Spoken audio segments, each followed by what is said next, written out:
हाँ तो बच्चों, हम लोग कल क्या पढ़ चुके थे? हम कल पढ़ चुके थे कि अवतल दर्पण से प्रतिबिंब कैसे बनाया जाता है। आज हम लोग क्या पढ़ेंगे? आज हम लोग पढ़ेंगे उत्तल दर्पण से प्रतिबिंब कैसे बनाया जाता है। तो चलिए हम लोग आज शुरू करते हैं कि उत्तल दर्पण से प्रतिबिंब कैसे बनता है। तो देखिए, हमें आज क्या पढ़ना है? उत्तल दर्पण से प्रतिबिंब कैसे बनता है। उत्तल दर्पण से प्रतिबिंब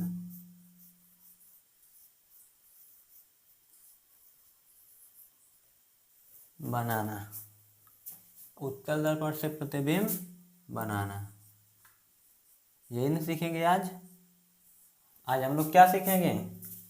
उत्तल दर्पण से प्रतिबिंब कैसे बनता है, यही हमने सीखना है।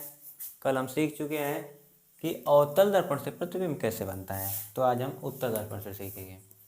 हम लोग कल पढ़े थे कि अवतल दर्पण से पूरी 6 स्थितियाँ होती हैं प्रतिबिंब बनाने की। कुल कितनी स्थिति होती हैं? कुल 6 स्थिति होती हैं प्रतिबिंब बनाने की। कुल कितनी स्थिति होती हैं? कुल 6 स्थिति होती हैं। लेकिन अब हमें पता होना चाहिए कि उत्तल दर्पण में उसी प्रकार कितनी स्थितियाँ होंगी। जिस तरह से अवतल दर्पण में पूरी 6 स्थितियाँ थी ना दर्पण बनाने की, मतलब प्रतिबिंब बनाने की, तो इसमें कितनी स्थितियाँ होंगी? इसमें केवल 2 स्थिति होगी। कितनी? केवल 2 व 2। कौन? जब वस्तु अनंत पर होगी तब, और जब वस्तु अनंत व ध्रुव के बीच में कहीं पर होगी तब। केवल 2 स्थिति। दर्पण को देखकर हम पता कर सकते हैं कि केवल 2 ही स्थिति होगी। जैसे कि हमें पता है कि यह कौन सा दर्पण है? यह उत्तल दर्पण है। कौन सा दर्पण है? उत्तल दर्पण। यह कौन सा दर्पण है? यह उत्तल दर्पण है, क्योंकि कलई दर्पण के दबे हुए तल में किया गया है और उभरा हुआ तल चमकदार है, इसलिए यह कौन सा दर्पण हुआ? यह उत्तल दर्पण हुआ। यह कौन सा दर्पण है? उत्तल दर्पण। हमें पता है कि दर्पण के दोनों सिरों का मध्य बिंदु ध्रुव कहलाता है P, और दर्पण जिस गोले का केंद्र होता है उस गोले के केंद्र को वक्रता केंद्र कहते हैं। कौन सा? वक्रता केंद्र। तो कहीं केंद्र यहीं पर होगा। और हमें पता है कि ध्रुव और वक्रता केंद्र के बीच की दूरी का मध्य बिंदु फोकस बिंदु कहलाता है। तो हमें 3 बिंदु इस तरह से दर्शा लेंगे। और अब हम देख रहे हैं कि दर्पण के सामने ही वस्तु को रखा जाएगा। हम जानते हैं ना कि कोई दर्पण है तो उसके सामने ही कोई वस्तु रखा जाएगा। यदि हमें दर्पण में प्रतिबिंब बनाना है तो इस दर्पण के सामने हम कोई वस्तु रखेंगे। ये तो दर्पण का पीछे का साइड है, लेकिन ये सामने का साइड है। तो जब हम दर्पण के सामने कोई वस्तु रखेंगे तभी दर्पण का वस्तु का प्रतिबिंब बनेगा। तो हम वस्तु को मान लो अनंत पर रख दिए हैं। देखो यहाँ पर केवल 2 स्थिति बनेगी।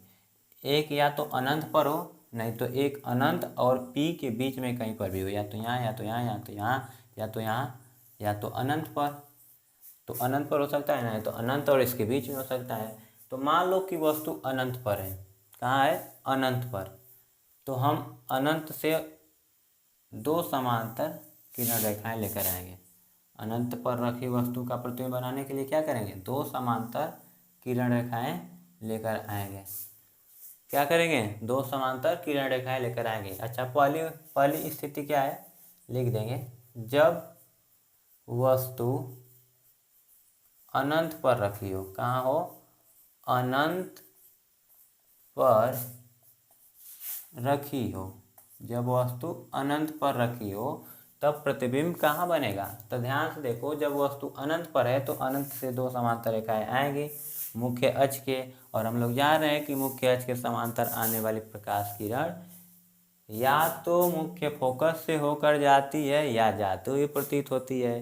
तो जाती है किस दर्पण से? तो अवतल दर्पण से जाती है, लेकिन उत्तल दर्पण से हमेशा जाती हुई प्रतीत होगी। उत्तल दर्पण से हमेशा जाती हुई प्रतीत होगी। उत्तल दर्पण में हमेशा आभासी प्रतिबिंब बनेगा।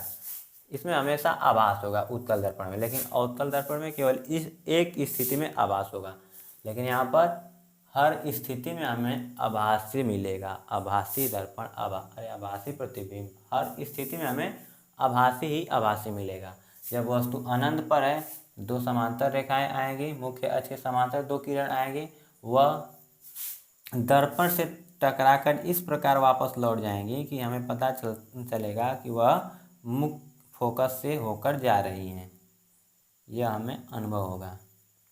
उसी तरह से यहाँ से भी जब आएगी ये तो दर्पण से टकराएगी और इस दिशा में चली जाएगी कि हमें पता चलेगा कि वह मुख्य दर्पण से मुख्य फोकस से होकर जा रही है।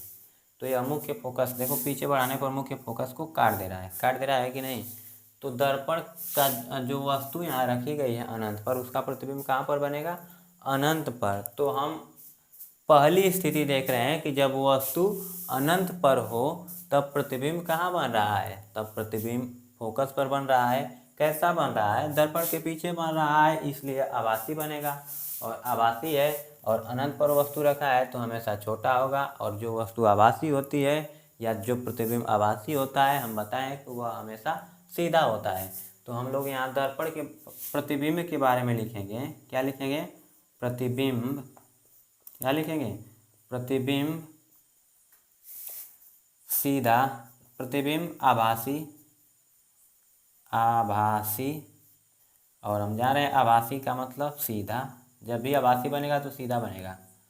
कल हम बताए थे आप लोगों को कि जब भी आभासी बनेगा तो कैसा बनेगा? सीधा। तो क्या प्रतिबिंब कैसा बनेगा? प्रतिबिंब आभासी, आभासी सीधा, बहुत छोटा, बहुत छोटा, बहुत छोटा, बहुत छोटा तथा फोकस बिंदु पर बनेगा। फोकस बिंदु यानी F पर बनेगा। बनेगा। एक स्थिति हो गई, नोट कर लो जल्दी, नोट करो। अब हम लोग देखेंगे दूसरी स्थिति क्या है। अच्छा देखो, ये हम खींचे हैं हाथ से इसलिए टेढ़े मेढ़े आया है, टेढ़े मेढ़े, लेकिन तुम लोग स्केल से खींचोगे। किससे? स्केल की सहायता से, और सीधे सीधे खींचोगे, टेढ़े मेढ़े नहीं होना चाहिए। अब हम पढ़ेंगे दूसरी स्थिति। इसका स्क्रीनशॉट ले लो और नोट बनाते चलना साथ साथ। अब हम लोग दूसरी स्थिति पढ़ेंगे कि जब वस्तु कहाँ हो? जब वस्तु अनंत व ध्रुव के बीच में कहीं पर भी हो तब हमारा प्रतिबिंब कैसा बनेगा? समझ में आया? चलो देखते हैं। पूरा मिटा देना, थोड़ा थोड़ा क्या छोड़े ना। देखो, जब वस्तु कहाँ हो? जब वस्तु अनंत व ध्रुव के बीच कहीं पर भी रखी हो। कहाँ पर? कहीं पर भी रखी हो। जब वस्तु अनंत व ध्रुव के बीच कहीं पर भी रखी हो तो ये क्या है? कल ही किया गया है। ये कौन सा दर्पण है? कौन सा दर्पण है? यह है उत्तल दर्पण।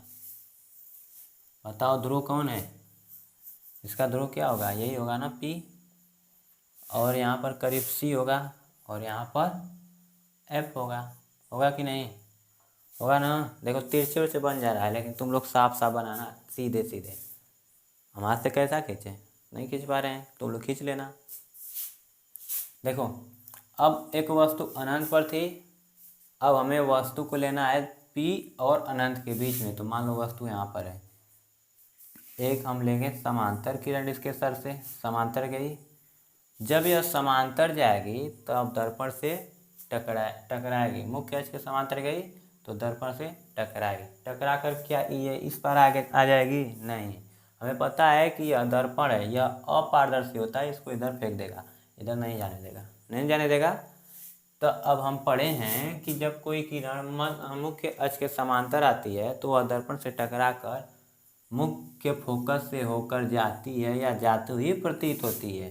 तो मान लो यह जाती हुई प्रतीत हो रही है, क्योंकि यह तो इधर आ नहीं सकती कि इसे छेद कर चला जाए फोकस से होकर। अब ये तो अपारदर्शी है ना, तो इसको पार नहीं कर पाएगा दर्पण को, तो यह टकरा कर उधर चला जाएगा और यहाँ पर हमें प्रतीत होगा कि वह फोकस से होकर जा रही है। समझ में आया?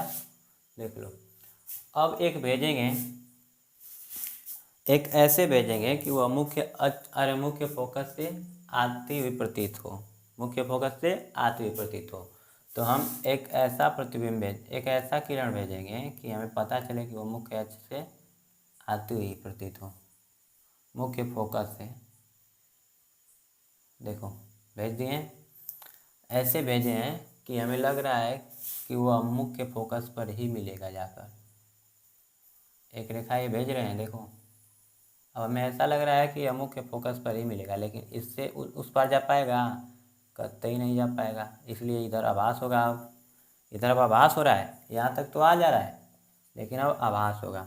अब हमें पता है कि जब कोई मुख्य किरण, मतलब जब कोई किरण फोकस से होकर आती है या आती हुई प्रतीत होती है, तो वह दर्पण से परावर्तित होकर मुख्य अक्ष के समांतर चली जाती है। तो ये देखो मुख्य अक्ष, ये फोकस से आती हुई प्रतीत हो रही है कि नहीं? देखो आ रही है ना। तो जब यह आती हुई प्रतीत हो रही है तो यह दर्पण से टकराएगी और मुख्य अक्ष के समांतर चली जाएगी। चली गई मुख्य अक्ष के समांतर, चली गई। ठीक, अब इसको हम पीछे मिलाएंगे। कहाँ मिलाएंगे? पीछे। तो ये कहाँ पर काट रहा है? यहाँ पर। ये और ये एक दूसरे को यहाँ पर काट रहे हैं ना, तो यहीं पर क्या बन जाएगा?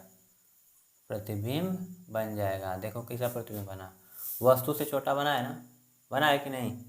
बना है ना।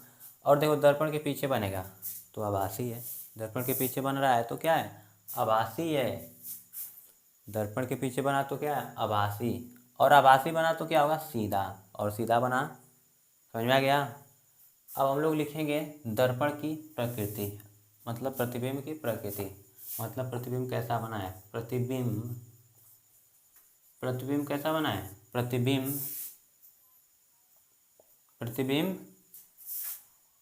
आभासी,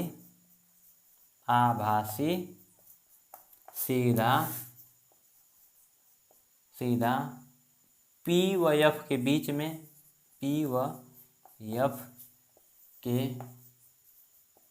बीच में वस्तु से छोटा बनता है। ध्यान से देख लो, उत्तल दर्पण से हमेशा जो प्रतिबिंब बनेगा वह हमेशा आभासी होगा। 3 कंडीशन एकदम ध्यान में एकदम रखो। पहली बात, उत्तल दर्पण से जो भी प्रतिबिंब बनेगा कैसा रहेगा? आभासी। रट लो, उत्तल दर्पण से जो भी प्रतिबिंब बनेगा वह हमेशा आभासी ही बनेगा। कैसा बनेगा? आभासी। और हम लोग जान रहे हैं कि जब आभासी बनेगा तो वह सीधा बनेगा, तो सीधा बनता है। आभासी बनेगा, सीधा बनेगा, और हमेशा वस्तु से छोटा ही बनेगा। हमेशा की बात है, हमेशा की बात है। किस दर्पण के लिए? उत्तल दर्पण के लिए। यह मुख्य बात है। 3 बात कौन कौन? उत्तल दर्पण से हमेशा प्रतिबिंब सीधा बनेगा, हमेशा प्रतिबिंब आभासी बनेगा। जब आभासी बनेगा तो प्रतिबिंब सीधा होगा, और जब आभासी बन गया असीधा बन गया। और यह भी देखो कि हमेशा प्रतिबिंब वस्तु से छोटा बनेगा। हमेशा प्रतिबिंब कैसा बनेगा? वस्तु से छोटा बनेगा। लेकिन अवतल दर्पण में क्या था कि जो प्रतिबिंब था वह कभी बराबर बन रहा था, तो कभी छोटा बन रहा था, तो कभी बहुत बड़ा बन जा रहा था। ऐसा बन रहा था कि नहीं? तो कभी आभासी बन रहा था तो कभी वास्तविक बन रहा था। उसमें 3-5 हो रहा था, लेकिन इसमें 3-5 नहीं होगा। इसमें पूरा एकदम स्पष्ट बात है कि हमेशा आभासी बनेगा, हमेशा सीधा बनेगा, हमेशा वस्तु से छोटा ही बनेगा। यह कौन सा दर्पण है? यह उत्तल दर्पण है। तो उत्तल दर्पण से इतनी है, नोट कर लो। दोनों स्थितियाँ हो गई, इसे नोट करो। अब आज के लिए इतना रहने देते हैं, कल अब पढ़ाएंगे। ठीक।